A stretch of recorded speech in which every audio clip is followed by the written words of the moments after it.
In the previous tutorial, we lost a book a session now. So we lost our call to action right here.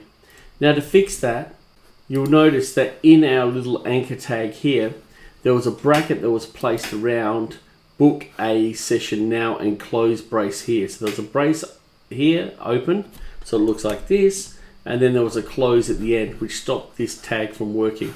The main A, or the subclass of the anchor tag, was working, but this wasn't working very well at all.